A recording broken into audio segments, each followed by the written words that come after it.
Huawei MatePad Air merupakan tablet yang office-minded. Tak heran bila paket penjualannya lengkap dengan pena stylus M Pencil, Smart Magnetic Keyboard, dan wireless mouse. Huawei juga membenamkan aplikasi perkantoran VPS dan Huawei Notes pada tablet ini, seperti halnya yang mereka lakukan pada Huawei MatePad 11 2023. Paket penjualan yang lengkap itu jarang ditemui di tablet lain dengan harga setara. Namun bukan cuma itu keunggulan yang dimiliki Huawei MatePad Air ini. Tablet ini punya banyak keunggulan di berbagai sektor. Dan berikut ini kelebihan dan kekurangan Huawei MatePad Air yang sudah tim Gadget merangkum.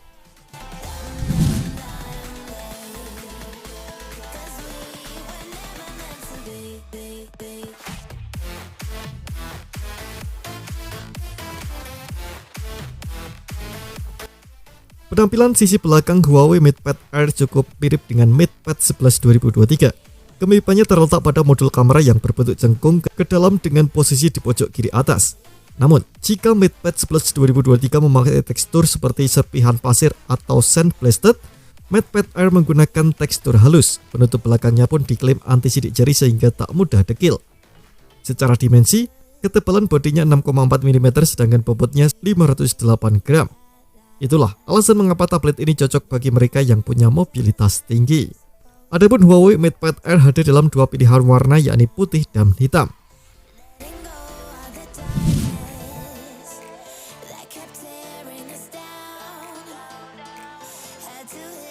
MatePad Air memiliki layar IPS LCD dengan diagonal 11,5 inci. Tablet ini pun menjadi tablet dengan layar paling lebar yang pernah dibuat Huawei. Resolusi layarnya adalah 2,8K 2800 x 1840 pixel dengan kerapatan pixel 291 ppi. Bezelnya pun cukup minimalis dengan ukuran yang simetris di semua sisi. Layar MatePad Air juga mendukung refresh rate 144Hz, G-Mode warna DCP3, dan 10 titik sentuhan. Untuk refresh rate-nya sifatnya adaptif dari 30Hz sampai 144Hz.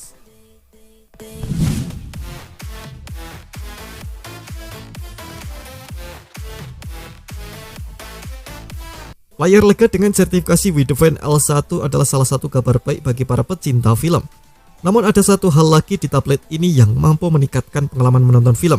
Hal itu adalah keberadaan speaker stereo. Huawei MatePad Air punya dua pasang speaker stereo yang terletak di sisi kiri dan kanan bodi. Berarti jumlah speaker di tablet ini ada 4. Speaker ini dilengkapi dengan teknologi Huawei System 8.0 untuk mengatur preset audio. Ada juga teknologi AI Noise Cancellation untuk menyaring suara-suara seperti klik dan ketikan keyboard. Teknologi penting terutama saat Anda sedang melakukan video call.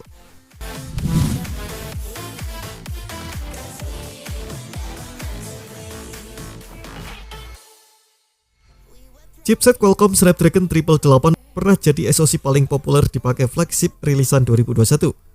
Performa SoC ini memang kencang, bahkan hingga 2023. Namun SoC ini terkenal gampang throttling atau turun performanya karena menimbulkan panas berlebih. Hanya HP dengan sistem pendingin yang bagus yang bisa menjinakkan SoC itu. Untungnya, tablet sudah pasti punya sistem pendingin yang lebih bagus karena komponen pendinginnya lebih besar. Karena itu Snapdragon 888 tetap powerful dipakai di Huawei MatePad Air. Adapun SoC Snapdragon 888 di tablet ini dipadukan dengan RAM 8GB, berikut penyimpanan internal 128GB. Menurut Nano Review, SoC dengan fabrikasi 5 nanometer ini memiliki skor Antutu 9 mencapai 812 ribuan poin, skor single core 1128 poin, dan multi core 3720 poin pada Geekbench 5.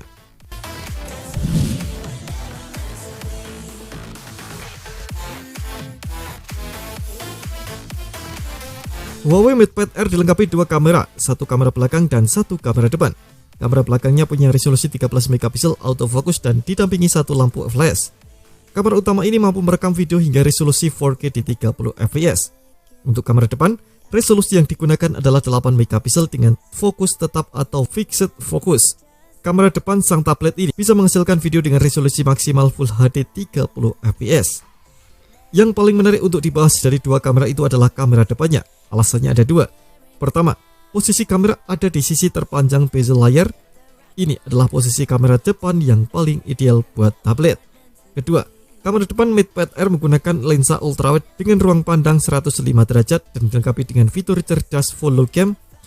Fitur follow cam membuat pengguna bisa tetap in frame kendati bergerak dan berjalan saat melakukan video call.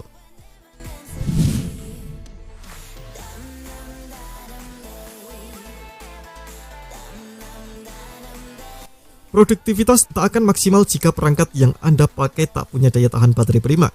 Hal yang seperti itu tak terjadi pada MatePad Air lantaran memiliki baterai 8300 mAh. Kapasitas tersebut sudah cukup besar buat sebuah tablet dengan layar 11,5 inci.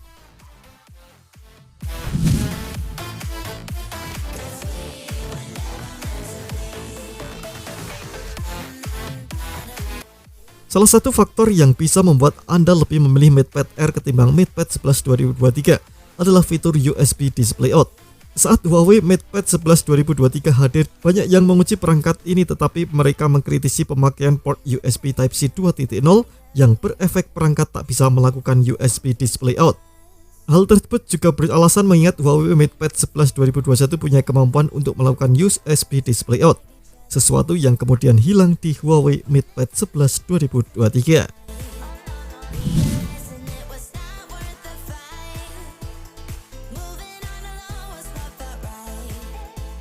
Konsumen rasanya tak perlu menganggarkan dana lagi untuk membeli aksesoris ketika Anda membeli Huawei MatePad Air.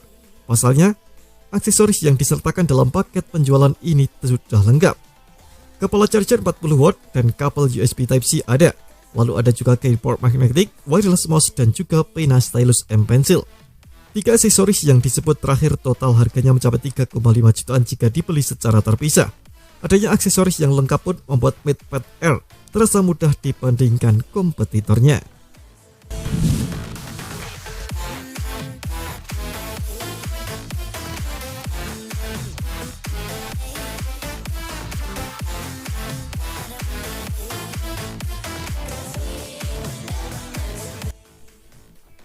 Huawei MatePad Air dibekali sistem operasi HarmonyOS 3.1. Sistem operasi rancangan Huawei ini dapat menjalankan berbagai aplikasi Android dengan lancar. Aplikasi-aplikasi tersebut bisa diunduh di Huawei App Gallery. Hanya saja, tak semua aplikasi Android bisa dijalankan, sebabnya adalah HarmonyOS tak mendukung Google Mobile Service atau GMS yang diperlukan oleh sejumlah aplikasi Android.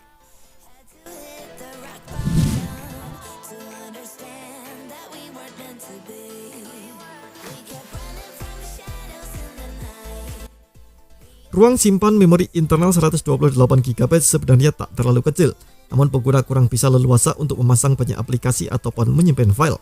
Terlebih, ekspansi penyimpanan melalui microSD tak tersedia. Anda tentu mesti pikir-pikir secara masak untuk menentukan file mana yang sebaiknya disimpan dan aplikasi apa saja yang dipasang. Solusi yang bisa Anda lakukan untuk mengatasi masalah ini adalah dengan menyimpan sebagian file ke flash disk.